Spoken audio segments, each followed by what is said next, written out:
පියුමි හංසමාලීගේ නඩුවත් ඒක හමාර කරමින් මීට දින දෙකකට පෙර ඇයගේ නඩු කටයුත්තත් හමාර කරමින් කොහොම හරි නියෝගයක් නිකුත් වුණා.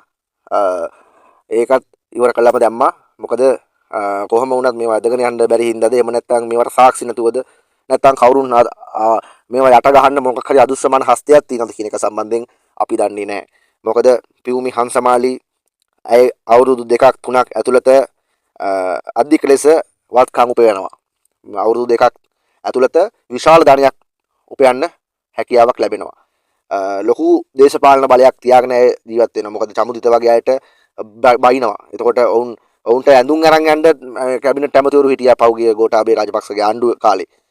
යට ඇඳුම් වල ඉඳන් ගිහින් දෙන්න හැකියාවක් තිබුණා යම් කාලයකදී. ඉතින් අර නිරෝධායන කටයුත්තක් කාලයකදී. ඉතින් ඒ වගේ බලයක් තියාගෙන ඉන්න පුළුවන් වෙච්ච කාන්තාවක් ගෝඨාභයගේ පාවිච්චි කරපු ලෑන්ඩ් රෝවර් වර්ගයේ වාහනය මිලදී ගන්නවා. ලක්ෂ 700ට 800ට ඒවා මිලදී ගන්නවා.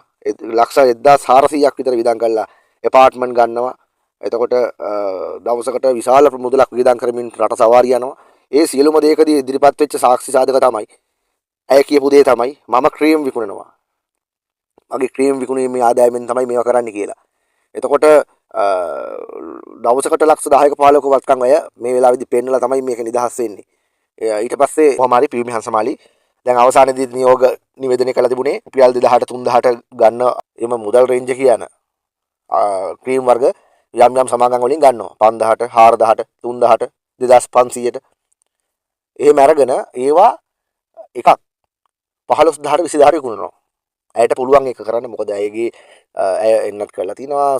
ඇයගේ පියවරු වල ඉඳලා හැම පාටේ ඉඳලා සියල්ලම එන්නත් කරලා ඇයගේ ඇය ඒක දැක්කහම ඕන කාන්තාවකට මනේ මටත් මේ වගේ වෙන්න ඕන නම් කියලා ගන්න හිතෙනවා. ඒ වගේ තමයි ඒක සිද්ධ වුණේ. ඉතින් ඒක නිසා එහෙම ගත්ත අය ඉන්නවා. ඉතින් ඒ ගත්ත අය හිටියට ඒ ගානට දවසකට මෙච්චර ප්‍රමාණයකට මම මේවා විකුණනවා කියලා කියන්න පුළුවන් වෙන්න ඕනේ.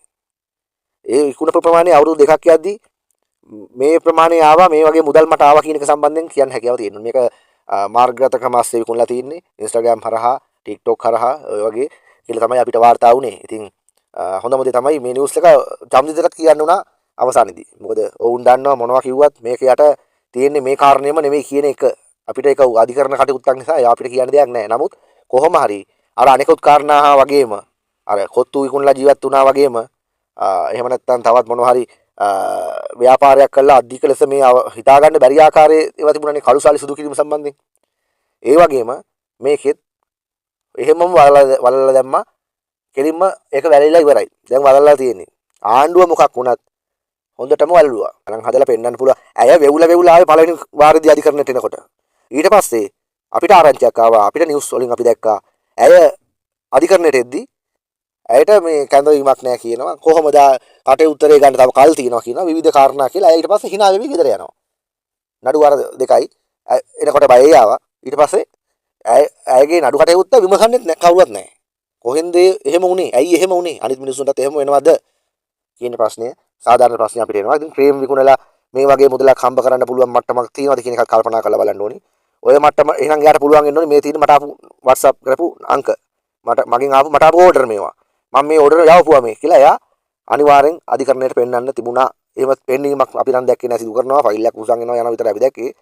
ඒක මේ කොහොම වුණාද කියන එක සම්බන්ධයෙන් ගැටලුකාරී තත්ත්වයන් තියෙනවා. ඉතින් ඒක තමයි කොහොම හරි පියුමි හංසමාලිගේ සල්ලි මැතිම දේශපාලනය ආශ්‍රය කරමින් දේශපාලකින් අසුරු කරමින් ඉතින් ඔය වගේ ආතල් ජීවිතයක් ගෙවන්න ඔය වගේ වත්කම් උපයන්න අවුරුදු දෙකක් අස්සේ ඒ වගේ වත්කම් හොයන්න උපයන්න ඔය ක්‍රීම් ටික විකුණලා කරන්න පුළුවන්ද කියන එක සම්බන්ධයෙන් අපිට මහ ජනතාව විදියට ගැටලුවක් තියෙනවා. ඒ ගැටලුව විසඳන්න පුළුවන් මේ රජයටම තමයි. කාට කොහම වුණත් පියුමි හංසමාලිට සාධාරණයක් ඉෂ්ට වෙලා තියෙනවා. ඇයගේ පැත්තෙන් ජනතාවගේ පැත්තෙන් සහ නීතිය පැත්තෙන් සාධාරණයක් වුණාද කියන එක සම්බන්ධයෙන් අපිට ගැටලුවක් ඇත්තරම තියෙනවා.